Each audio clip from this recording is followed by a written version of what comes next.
Hey guys, this is Locke. In this video, I'm going to give you 4 tips to quickly progress your account. The first tip is actually regarding the Soulstone query. Um, as long as you can do at least tier 6 of the Soulstone query, it's 100% worth it to use your rubies for an extra chance of taking on the Soulstone query. The reason for this is if you look at the tier 6 reward, you get 20 legendary Soulstone shards. That is equal to basically like 1 shard of any legendary that you already own. And it costs you 110 rubies to take on an extra turn to attempt this, right? If you can do more than tier 6, like if you can do tier 10, it's even more legendary soulstones. But assuming you can at least do tier 6, we'll use that as a baseline, which I think isn't too hard to get to tier 6. So you're basically spending 1,110 or 1,100 rubies to basically get 10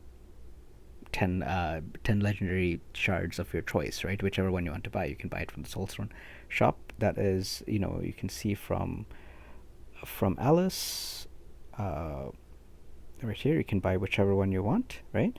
And this is 100% worth it because basically for 1,100 rubies you can do a 10 summon, and the chances of getting any legendary from that is quite low. But if you do get a legendary, that's basically 10 shards, right? Like if you get a dupe.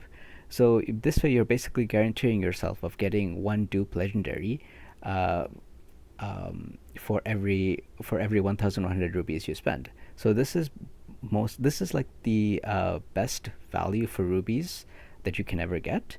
So as long as you're tier 6 or above, even if you're tier 5, it's not a bad idea to do it, but definitely worth it at tier 6 and above because you're actually making sure that almost like every 10 pull you do with the amount you're spending on this, you're making sure that you're getting a legendary. That's the value that you're getting out of this. If you're able to do tier 10, you're basically getting one legendary or 10 shards of a legendary for 550 rupees, which is obviously well worth it, right? So my second tip is also talking about dungeons. Let me just go there. Why is this? Okay. This tip is talking about the Rune Temple. Basically, you always want to do tier 8. You don't really, like, you can do tier 9 and tier 10 to claim the completion reward once or something, but really you want to keep repeatedly doing tier 8. And the reason for this is because tier 8 is the one that gives you the highest number of runes. Like you can see here, it gives you about 280 greater runes and 220 rare runes.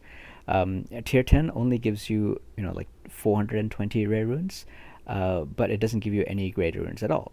So you're gonna ask me, like, what if you are already done with all of your, greater runes? Let me just show you. Like for example, if you have everything at level 7 and above, and you only need the blue runes, the rare runes, why would you still do uh, the tier 8 of the rune dungeon? The reason for this is because only the first page of this is released. The second and third and fourth are not released, and I heard that the second page is actually going to be released pretty soon. So you definitely want those white and green runes, very very soon. So it's good to keep farming these as you progress instead of like only doing the blue runes. And sure, like the chances of even upgrading these are a lot lower as well. It's only 30% chance compared to like something like this, which is like a 70% chance or a 60% chance, right? So you know not only are you not progressing as fast because you are only able to have a small chance of upgrading these blue rune ones, but also you're hindering your further progress. Like I'm looking at this from like a long-term perspective, where you want to have, as soon as these are released, you want to be able to fill those up as much as you can, right? So that's the perspective I'm talking about. So that's the reason why you always want to be doing the tier 8 of the Rune Temple until all 4 pages of those are released and you have completely finished all of the white and green runes. Until then, you will always want to be doing the tier 8 of this Rune Temple. The third tip in the game is actually kind of luck based. So whenever you see a chance, you really want to be making sure you get it. And I'm talking about the mall shop. So whenever you see a legendary weapon, and this is especially useful for like newer players that have played a little bit and have already passed the stage, this tip isn't as useful for you. But whenever you see a legendary weapon being sold and you don't own any legendary weapons at all, regardless of the set, you want to scoop it up. In my opinion, this is the biggest bottleneck in the game. If you have a legendary weapon here on day one and you buy it, I think you're able to progress so much faster than if you, like, say, the first 10 days pass by and you don't see any legendary weapons. So, I think this is the biggest bottleneck, and there's nothing you can do. You can't speed up the refresh or anything. So if you ever see it, you want to get it, and I'll show you why. Um, Let me just show you the difference in stats. So this is a plus 15 weapon. This is the first one that I got from that mall shop. I bought it very early, I think on the second day, and I've been enhancing it. I've been using all my red enhancements as soon as I can, and you can see the attack is about 1200, right? And this is like a radiant blue weapon, which has an attack of 235. So the difference between the attacks of both of these is about 1,000. So regardless of the set effect, like this is a HP set, which is kind of considered to be one of the worst sets. But regardless of the set effect, like the set effect here is plus 14% attack. This difference of 1,000 attack will way more than make up for that 14% set effect, right? So whenever you get a chance, and you don't own any legendary weapons yet, you definitely want to pick that up. If you never see a legendary weapon there, which I've heard some people say that, like, they've been playing for like a week and they've never seen a legendary weapon being sold in the mall shop, that might be you. If that's the case and you're gathering materials to craft, like, I'll show you some of the materials, like, like this thing, like the Lizardia claws or the shard of Valarian, things like that. You want to go for the weapon first, whichever one you can. Like if you are having an easy time farming Gigantus for some reason, but having a hard time farming Valarian, but the set effect of Valarian is usually better unless you are using uh, Delens or something. So typically you want to get the Valarian's Lightning Spear. However, if you are just having a tough time, getting shards of these, but you are easily able to get shards of this, then craft this one and use it to progress your account. Like eventually you'll get so many of these legendary weapons anyway, so it doesn't really matter. But what you want to do is you want to try to progress as fast as possible so that you're at that stage where you can farm these legendary weapons, right? So you really want to do that. So however you can get your first legendary weapon as soon as possible, that is what you need to do.